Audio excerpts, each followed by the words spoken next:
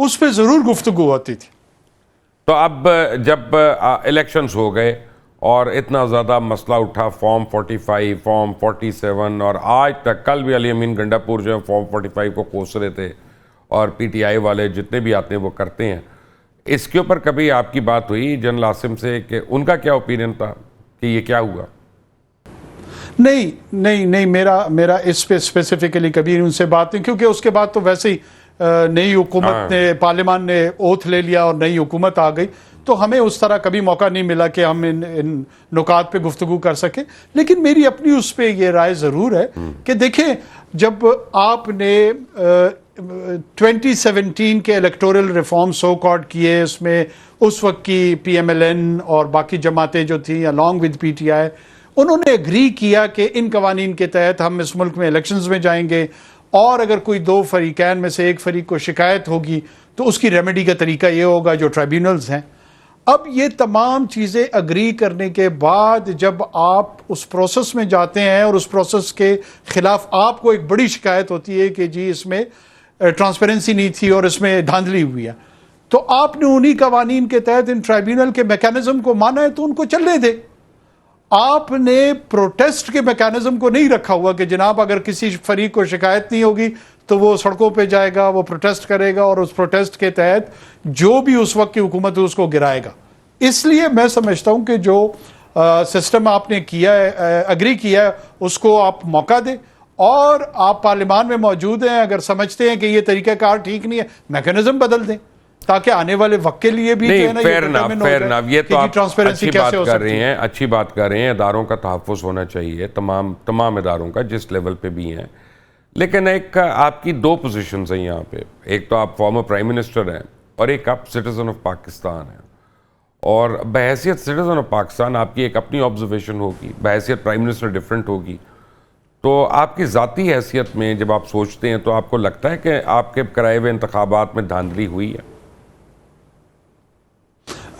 دیکھیں میں آپ کو دونوں پوزیشنز پہ یہ کہوں کہ اس کی پروبیبلٹی ہمیشہ رہتی ہے.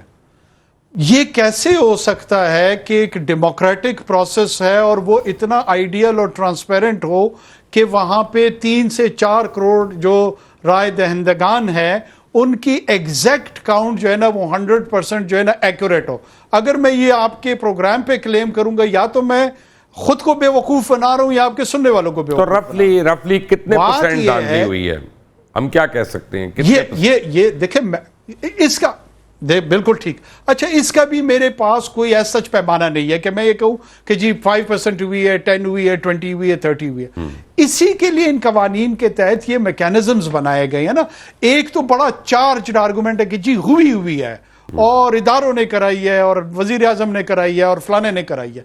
ایک یہ ہے کہ آپ اس شکایت کو لے کے جاتے ہیں, اس ٹرائبیونل کے سامنے پیش ہوتے ہیں, جو ایویڈنس ہے وہ کلیکٹ کرتے ہیں, اس ایویڈنس کی بنیاد پہ ایجوڈیکیشن ہوتی ہے اور اس فیصلے کو لے کر ایک اپیلیٹ اتھارٹی پہ جایا جاتا ہے, اور فائنل سٹیج پہ پہنچنے کے بعد آپ کے پاس یہ ڈیٹا اویلیبل ہوتا ہے. دیکھیں مبشر صاحب, میں نے ایک ہی نقطہ سیکھا ہے اور وہ یہ ہے کہ democracy is a process not an event. یہ نہیں ہے کہ جی 8 فروری کو الیکشن ہوا اور 9 فروری کو جمہوریت کی جو سورج ہے وہ طلوع ہو گیا. یہ جو ویسٹفیلین سٹیٹس ہیں وہاں پہ بھی ان کو 150-200 سال لگے ہیں سیٹل ہونے میں. میں پچھلے دنوں کہیں پڑھ رہا تھا کہ 1789 کے فرینچ ریولوشن کے بعد 1960 میں ڈیگال کے ہوتے ہوئے کہیں جا کر سیٹل ہوئی فرانس میں ڈیموکریسی. اس کے اوپر چارلز ڈکن نے اپنی کتاب میں لکھا تھا نا, it was the best of times, it was the worst of times, it was the age of wisdom, it was the age of foolishness, it was the epoch of belief, it was the epoch of incredulity. We had everything before us, we had nothing before us. But Kakar صاحب میرے ساتھ ہی, ایک چھوٹی سی break لیتے ہیں, break کے بعد فوراً آتے ہیں. ٹھیک ہے بریک.